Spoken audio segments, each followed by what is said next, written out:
ओम परमात्मने नमः।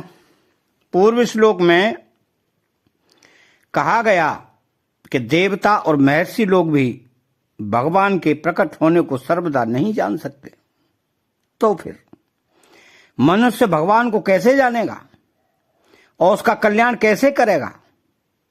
इसका उपाय आगे के श्लोक में बताते हैं। अतः गीता के सार को जानने के लिए चैनल को सब्सक्राइब करें, बेल आइकन घंटी को दबाएं और कमेंट बॉक्स में जय श्री कृष्ण लिखें। यो मां जमुनादिं च वेन्ति लोकमहेश्वरम् असम्मूढः सस्मत् मत्र्येषु सर्वपापैः प्रमुच्यते। अर्थात यो माम जमनादिम च वेन्ति लोक महेश्वरम। पीछे के श्लोक में भगवान के प्रकट होने को जानने का विषय नहीं बताया है। इस विषय को तो मनुष्य भी नहीं जानता, पर जितना जानने से मनुष्य अपना कल्याण कर ले उतना तो वो जान ही सकता है। वह जानना अर्थात मानना यह है कि भगवान अज अर्थात जन्म रहित हैं, वे अनादि हैं। अर्थात यह जो काल कहा जाता है, जिसमें आदि अनादि शब्दों का प्रयोग होता है, भगवान उस काल के भी काल हैं। उन कालातीत भगवान में काल का भी आदि और अंत हो जाता है। भगवान संपूर्ण लोकों के महान ईश्वर हैं, अर्थात स्वर्ग, पृथ्वी और पाताल रूप जो त्रिलोकी है तथा उस त्रिलोकी में जितने प्राणी हैं, उन प्राणियों पर शासन करने वाले अलग अलग अधिकार प्राप्त जितने ईश्वर मालिक हैं, उन सब ईश्वरों के भी महान ईश्वर भगवान हैं। इस प्रकार जानने से अर्थात श्रद्धा विश्वास पूर्वक दृढ़ता से मानने से मनुष्य को भगवान के अज अविनाशी लोक महेश्वर होने में कभी किंचित मात्र भी संदेह नहीं होता।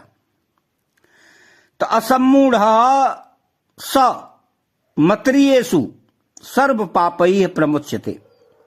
भगवान को अज अविनाशी और लोक महेश्वर जानने से मनुष्य पापों से मुक्त कैसे होगा?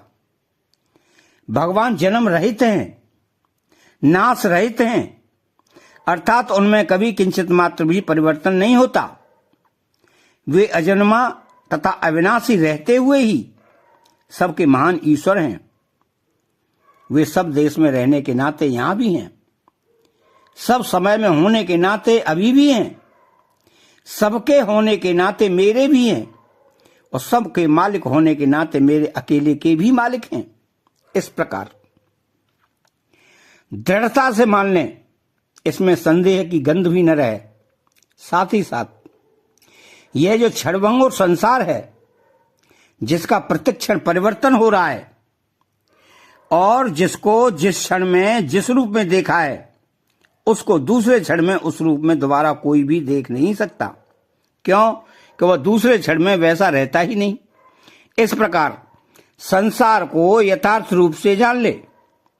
जिसने अपने सहित सारे संसार के मालिक भगवान को दृढ़ता से मान लिया है और संसार की क्षणभंगुरता को तत्व से ठीक जान लिया है, उसका संसार में मैं और मेरापन रह ही नहीं सकता। प्रत्येक एकमात्र भगवान में ही अपनापन हो जाता है, तो फिर वो पापों से मुक्त नहीं होगा तो और क्या होगा? ऐसा मूर्ता रहित मनुष्य ही भगवान को तत्व से अज अविनाशी और लोक महेश्वर जानता है और वही सब पापों से मुक्त हो जाता है। तो उसके क्रियमाण संचित और संपूर्ण कर्म नष्ट हो जाते हैं। मनुष्य को इस वास्तविकता का अनुभव करने की आवश्यकता है, केवल तोते की तरह सीखने की आवश्यकता नहीं है। तोते की तरह सीखा हुआ ज्ञान पूरा काम नहीं देता। असम्मूढ़ता क्या है? संसार शरीर किसी के भी साथ कभी रह नहीं सकता तथा कोई भी संसार के साथ कभी रह नहीं सकता, और परमात्मा किसी से भी कभी अलग हो नहीं सकते और कोई भी परमात्मा से कभी अलग हो नहीं सकता। यह वास्तविकता है। तो इस वास्तविकता को न जानना ही सम्मूढ़ता है और इसको यथार्थ जानना ही असम्मूढ़ता है। यह असम्मूढ़ता जिसमें रहती है वह मनुष्य असम्मूढ़ कहा जाता है। ऐसा असम्मूढ़ पुरुष मेरे सगुण निर्गुण साकार निराकार तत्व को जान लेता है तो उसे मेरी लीला रहस्य प्रभाव ऐश्वर्य आदि में किंचित मात्र भी संदेह नहीं रहता। अब इसके गूढ़ भाव में अगर जाया जाए तो भगवान ने व्यतिरेक रीति से कहा है कि जो मेरे को नहीं जानता उसका पतन हो जाता है, और यहां अन्वय रीति से कहते हैं कि जो मेरे को जानता है वह संपूर्ण पापों से मुक्त हो जाता है। तो यहां बेनती का अर्थ है दृढ़ता पूर्वक संदेह रहित स्वीकार कर लेना। क्यों? कि भगवान को इंद्रियां मन बुद्धि से जान नहीं सकते, अतः भगवान जानने का विषय नहीं है, परंतु मानने और अनुभव करने का विषय है। जानने का विषय खुद प्रकृति भी नहीं है, फिर प्रकृति से अतीत भगवान जानने का विषय कैसे हो सकते हैं? अनुभव करने का तात्पर्य है कि अपने को भगवान में लीन कर देना, भगवान से अभिन्न हो जाना। भगवान से अभिन्न होकर ही भगवान को जान सकते हैं, क्योंकि वास्तव में अभिन्न ही है। इसी तरह संसार से अलग होकर ही संसार को जान सकते हैं, क्योंकि वास्तव में अलग ही है।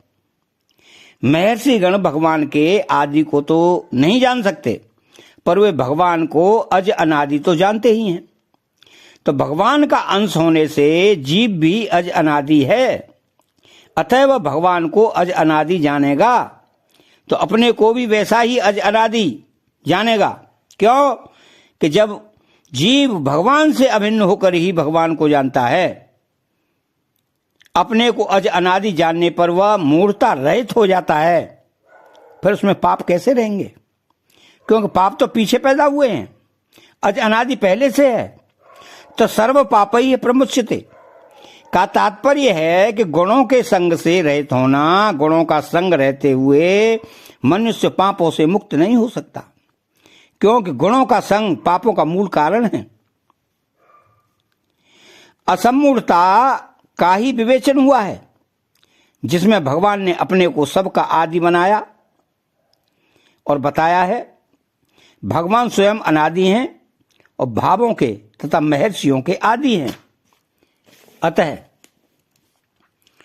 चैनल को सब्सक्राइब करें, बेल आइकन घंटी को दबाएं और मेरा मनोबल बढ़ाने के लिए मेरी वीडियो देखते रहें और कमेंट बॉक्स में जय कृष्णा जय श्री कृष्णा जय श्री कृष्णा जय श्री कृष्णा लिखें।